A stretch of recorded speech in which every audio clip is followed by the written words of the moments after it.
오늘은 요한복음의 말씀을 묵상해 보도록 하겠습니다. 그 뒤에 유다인들의 축제 때가 되어 예수님께서 예루살렘에 올라가시다. 예루살렘의 양문 곁에는 히브리 말로 벳자다라고 불리는 못이 있었다.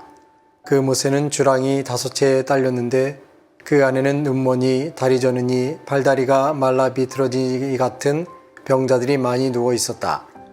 거기에는 38대나 앓는 사람도 있었다. 예수님께서 그가 누워있는 것을 보시고 또 이미 오래 그렇게 지낸다는 것을 아시고는 건강해지고 싶으냐 하고 그에게 물으셨다. 병자가 예수님께 대답하였다.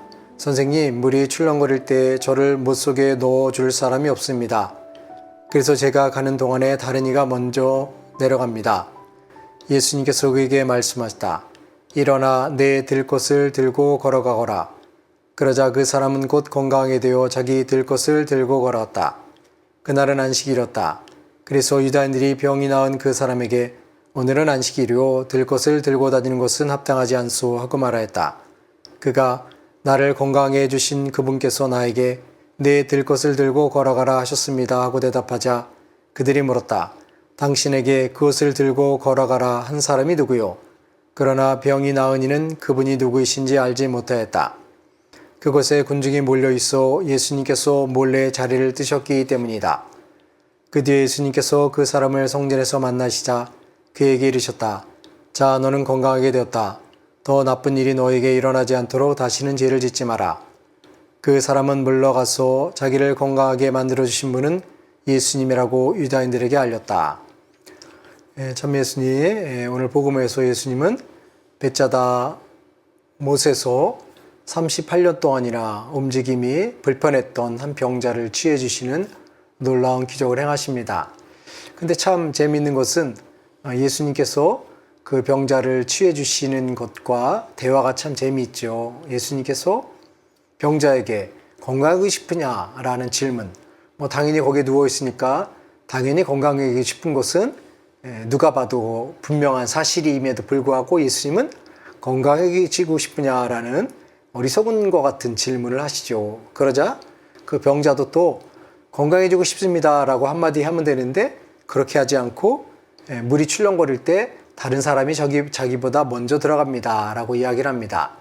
그 당시에 이제 물이 출렁거리면 하늘의 천사가 내려와서 문을 흔들기 때문에 그 흔들리는 물에 빨리 들어가는 사람은 치유의 은혜를 얻는다는 이런 풍설이 있었기 때문에 병자는 그렇게 대답을 했으리라고 생각이 듭니다.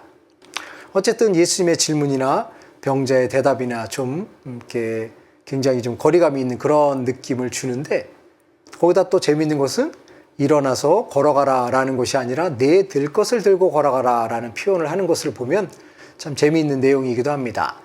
근데 여기서 물론 재미도 있지만 사실은 예수님의 그 깊은 통찰력이 아주 분명하게 드러난 내용이지요. 왜냐하면 그 병자는 38년 동안 누워 있었고 자기의 능력으로 아무것도 할 수 없는 초라한 존재라는 의식이 강하게 자리하고 있었기 때문에 아마도 자존감이 바닥에 떨어져 있을 것이었습니다.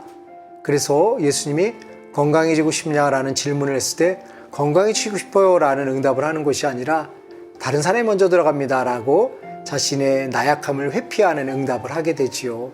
그러다 예수님께서는 들 것을 들고 걸어가라고 얘기하죠. 만약에 건강해지고 싶습니다 라고 했으면 들 것을 들고 걸어가라는 표현을 하지 않고 건강해져라 또는 일어나라 라고 하셨을 것 같은데 그의 대답이 자존감이 떨어졌기 때문에 예수님은 들 것을 들고 걸어가라고 이야기를 하시죠.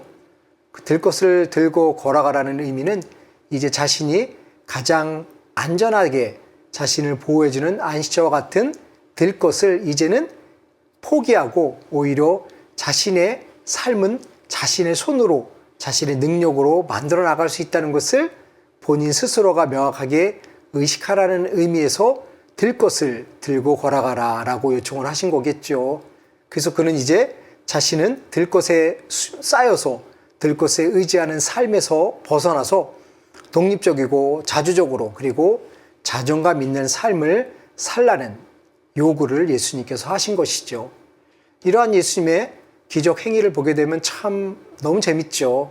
예수님은 병자를 치유하시는 내용이 그저 육체의 아픔을 치유하시는 것이 아니라 그의 정신적인 마음을 치유하심으로 인해서 그가 새로운 사람으로 살아갈 수 있도록 또 다른 놀라운 기적을 행하고 있다는 것을 알게 됩니다.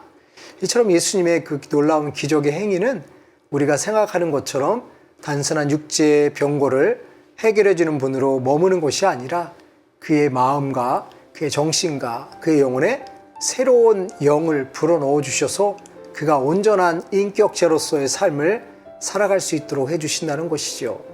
그래서 우리도 예수님을 만날 때 단지 나의 나약한 부분, 나의 아픈 부분만을 치유달라고 요청하는 것이 아니라 우리가 온전한 인간으로서의 삶을 살아갈 수 있도록 주님께 기적을 요청하는 것이죠.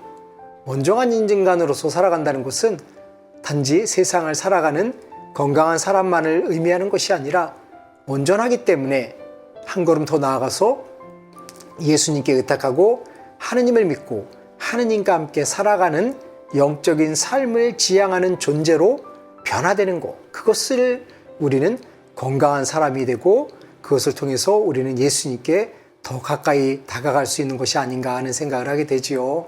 그래서 오늘 복음에 나오는 것처럼 예수님의 그 기적의 힘은 우리의 상상을 초월할 정도로 놀랍고 전인적으로 그리고 우리를 온전한 인간으로서 변화시켜 주신다는 사실을 믿고 그분께 의탁할 수 있으면 좋겠습니다. 작고 사소한 것에 너무 치중하거나 얽매이는 것이 아니라 그분은 우리를 온전한 인간으로 성화시키고 성숙시켜 주신다는 사실을 믿으며 그분을 통해서 우리의 몸과 마음이 온전한 인간으로 변화될 수 있도록 노력할 수 있으면 좋겠습니다. 감사합니다.